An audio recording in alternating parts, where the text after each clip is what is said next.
మా వెక్కి చూడండి ఎంత ప్రశాంతంగా పడుకుందో. అలసిపోయింది ఇప్పటి వరకు ఎండలో తిరిగి తిరిగి. ఇవి గుద్దులాడిపోని ఇదైపోతున్నాయి. ఈవిడ మరీ పెంకి, ఈవిడ మహా పెంకి. అదిగో ఎందుకు అలాగా చూడలేదు. తర్వాత తుడుస్తా, టైం లేదు. ఇంటికి వెళ్ళి వంట చేయాలి, మళ్ళీ లేట్ అవుతుంది.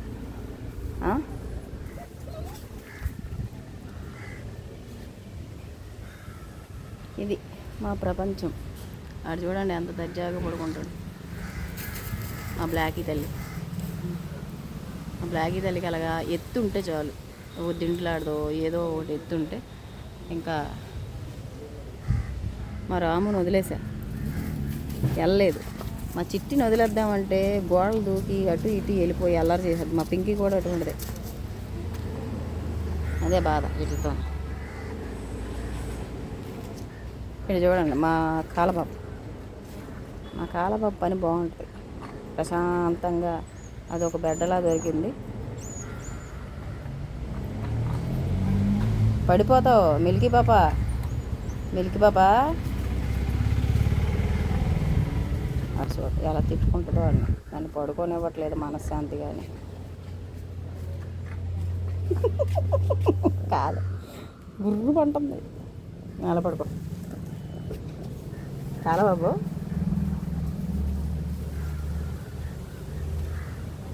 సెట్ అయిపోయారు ఇంకా ప్రశాంతంగా. పడుకోండి ఇంకా నైట్ వరకు, సాయంత్రం వరకు బయటకు వచ్చేదిలే. సాయంత్రం వరకు బయటకు వచ్చేదిలే.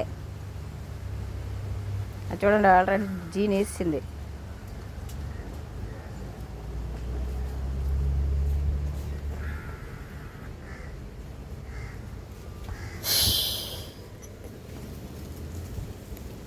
పొట్టాడు మా పొట్టాడు, మా టైగర్ బాబు.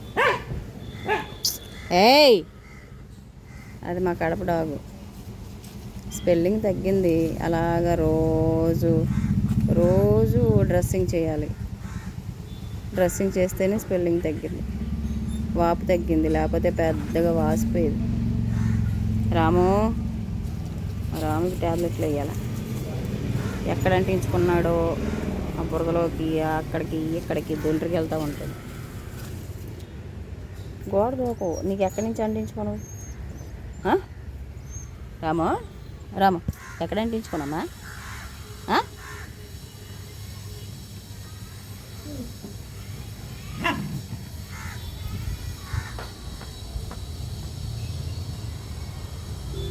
ఎక్కడ కట్టాలి?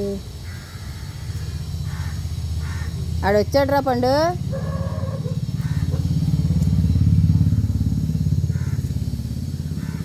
ఇంకా నీళ్ళలో కట్టేస్తా నాకు. ఇప్పుడు ఎండ తగలకుండా అక్కడ సెట్ అయ్యారు. ఈవిడికి ఎండ సురుక్కోమంటే వెళ్ళిపోద్ది నీళ్ళలోకి. మా రాము అలా తిరుగుతూ ఉన్నాడు. మా కర్రీ అమ్మని ఎండలో కాసేస్తుంది కదా, అందుకని నీళ్ళలోకి తెచ్చేసా. నీళ్ళలో ఉంది. అందరూ ప్రశాంతంగా నీళ్ళలో ఉండండి అమ్మ. ఎండ బాగోలేదు, ఎండ సురుక్కుమంటుంది. గుద్దురాడుకొని ఇగో కరిసేసుకొని వాళ్ళు వాసిపోయింది మొహం. ఎందుకో తెలియదు. మా విక్కీ పాప మాత్రం ప్రశాంతంగా పడుకుంటుంది.